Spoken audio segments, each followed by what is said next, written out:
These files were never meant to be public, but someone reopened them. This is the Dark Bureau. South Korea's public face is one of rapid modernisation, glass towers, orderly boulevards, and a political system that appears to respond to the will of its citizens. But just behind these polished surfaces, hidden circuits of power bind the country's destiny in ways that most will never witness. Here, influence passes quietly between hands buffered by faith, loyalty, and silent obligation. The story is not just one of surface alliances, it is of a deeper, carefully maintained infrastructure.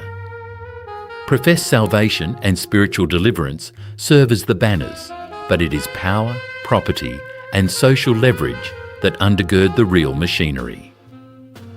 Many religious gatherings, so vibrant in the public eye, function less as places of spiritual reflection and more as nodes within a calculated network, a system angled at resource extraction, centralised loyalty, and ultimately social control.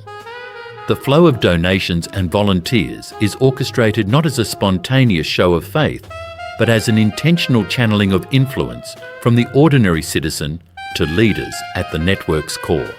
What the public sees as a patchwork of religious renewal, with its spiritual fervour and dramatic testimonials, is too often only the outermost skin concealing an alternative circuit of control. The true drivers hide in discreet meeting rooms and informal discussions, where spiritual guidance entwines with explicit directives, and the language of piety overlays the real vocabulary of profit. South Korea's history with new religious movements is not simply a fringe curiosity or limited to cultish strongmen. The nation's rapid industrialisation and traumatic collective memory, particularly those of war and authoritarian repression, created fertile ground for charismatic groups willing to promise certainty and belonging. These groups are not relics of the past. Many are engineered for the future, built for adaptability.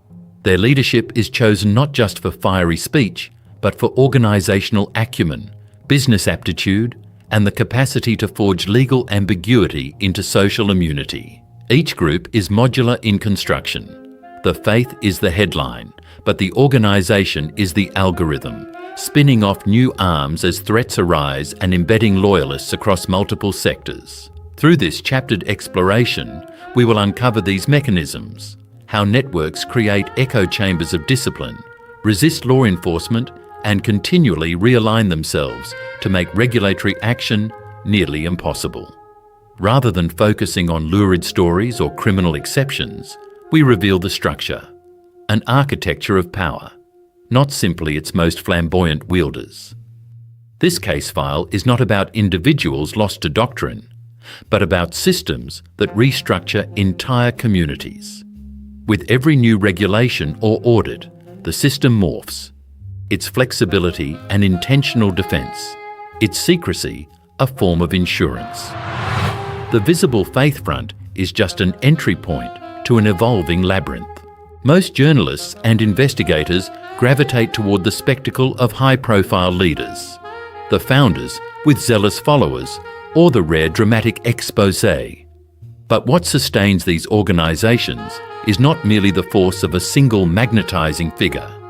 The enduring engine is the group's ability to modularise, to shed a scandalous business arm without toppling the core, to split off a tainted charity into clean, registered satellites, and to spread sympathisers across legislative councils, neighbourhood committees, and even public prosecutors' offices. The network does not operate as a single target. It disperses risk, fragments legal oversight, and ensures redundancy so that exposure of one function causes only minimal operational damage. Data points make the newspaper headlines, but what resists accountability is the structure itself, distributed, adaptable, and legalistically complex. The roots of this system plunge back into the post-war era and the urgent necessity of rebuilding national identity.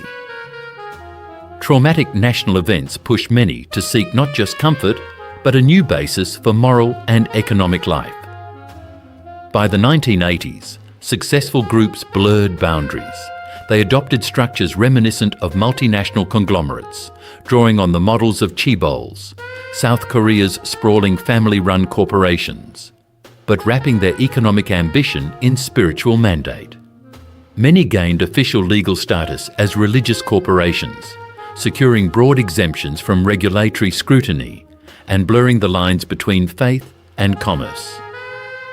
These organisations came to own not just temples or churches, but schools, clinics, real estate portfolios, and local companies. Vast networks whose lines of authority always led back to a central, unaccountable leadership. Institutional context is critical.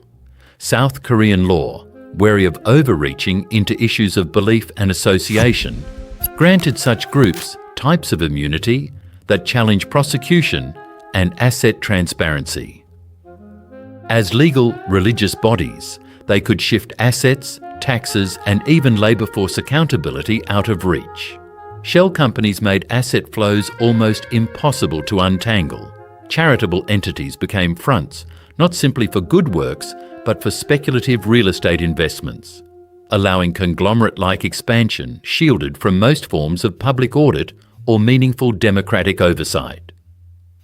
This legal shelter encourages innovation in obfuscation.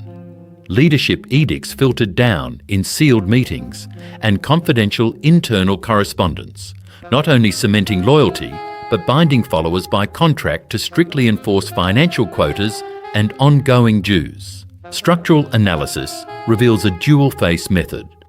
Public messaging revolves around community care, yet policy manuals and procedural records, occasionally seized during rare raids, outline highly disciplined recruitment and retention strategies.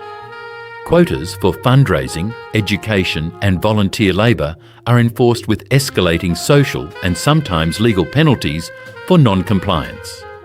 Management functions parallel those seen in private equity or franchise conglomerates, except that the primary collateral is not stock portfolios, but the spiritual allegiance and social position of every adherent.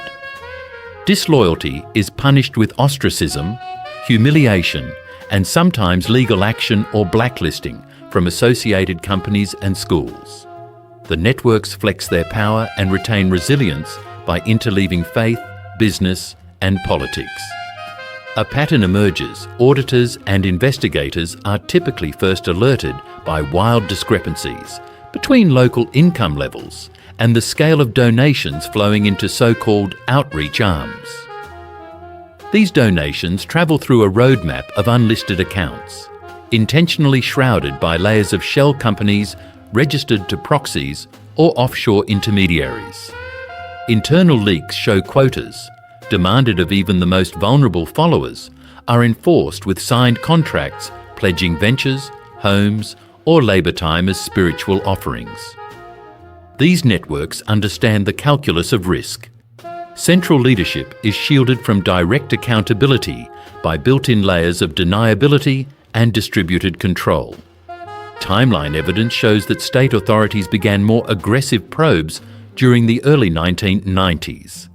At first, audits targeted clear financial anomalies and sought easy wins in the prosecution of tax evasion or charity fraud. What investigators soon uncovered shattered their preconceptions of isolated bad actors. Registered charities linked to influential new religions proved to be sophisticated fronts, conduits for property speculation, vote buying, and the management of entire employment networks. Language schools, after-school tutoring academies, and wellness clinics, often lauded for their civic purpose, staffed only followers who were subject to internal codes and clandestine recruitment literature. Each entity, while legally distinct, was mapped back to a shared leadership cadre that personally approved hires and managed asset flows. When one group was exposed and dismantled by regulatory action, associated networks would quickly absorb its assets and labour pools, effectively neutralising permanent loss. The turning point in the anatomy of systemic obfuscation came in 2008, when a city council scandal exposed a new level of encrypted correspondence and transactional secrecy. A senior official, was implicated in orchestrated donations and informal job placements for intermediaries, who in turn coordinated public protests for causes aligning with group interests. Public protests, which appeared to be grassroots and spontaneous, were in fact directed by professionalised logistics teams, complete with rental contracts for equipment, transportation schedules, and paid coordinators with backgrounds in event management. These protests became both a shield and a bargaining chip, serving as leverage in negotiations with regulators, elected officials, and police. The central state response was notable for its caution. With no single organisation clearly exposed and no chain of command easily prosecuted, the networks had designed themselves to be shock-absorbent, decentralised, redundant, and always buffered by layers of deniability. This strategic complexity both deterred aggressive prosecution and frustrated efforts at meaningful regulatory reform. From an institutional response perspective, traditional intelligence and law enforcement frameworks were fundamentally ill-equipped for the distributed model. Most strategies assumed that top-down decapitation, targeting charismatic founders or singular business heads, would collapse the network. In reality, each group's modular operating code ensured that leadership functions, business interests, and cultural outreach could be rotated and renamed in the face of investigation. Charity fronts would rebrand. Business entities would assign ownership through a cascade of loyal proxies, and co-opted real estate would shift into the hands of undisclosed sister companies. In almost every major bust, sacrificial scapegoats bore the full brunt of legal action, while the true architects remained safe behind yet another wall of legal and corporate opacity. Structural continuity was preserved, and public momentum for future investigations was blunted by the seeming futility of previous actions. The consequences of this landscape are broad and ongoing, touching not only internal membership, but the fabric of South Korean civic life. Regulatory efforts, while occasionally successful in symbolically prosecuting individuals, more often serve as periodic reminders of the system's resilience rather than its vulnerability. The most immediate impact is a persistent erosion of public trust, not only in new religions, but in the independence and transparency of all community institutions.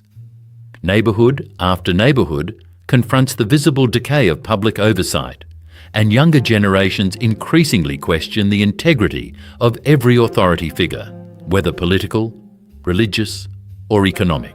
In the past decade, these networks have proved even more adaptable, refocusing recruitment and influence onto digital platforms and legal activism. With young South Koreans expressing record levels of skepticism toward established powers, high-control religious organisations have invested in professionalised social media outreach, influencer marketing, and lobbying disguised as grassroots campaigns. The legal arms have likewise upgraded, now often staffed by trained attorneys, former prosecutors, and digital forensics experts. They wage public relations and legal defence campaigns, not from the fringe, but from the very centre of national debates, suing critics, disseminating counter-narratives, and leveraging international partnerships for legitimacy. The line between faith, commerce, and governance is now so thoroughly blurred that even seasoned regulators often fail to detect when civic boundaries have been breached. Networks no longer survive scrutiny by hiding in the shadows. Instead, they embed in the legal and cultural frameworks of daily life. Every major investigation finds that exposed fronts are quickly replaced by new ones. Deliberate designs in an ecosystem that values adaptability as the highest survival trait. This reality leaves the public with a profound dilemma. When systems of control are this deeply embedded, only true investigative transparency and public vigilance can ever hope to disrupt them. The greatest threat these networks face is not sudden scandal or the arrest of a single leader. It is the slow, careful, and public unmasking of their innermost structure. Only then, when the architectural code is fully revealed, can real accountability begin.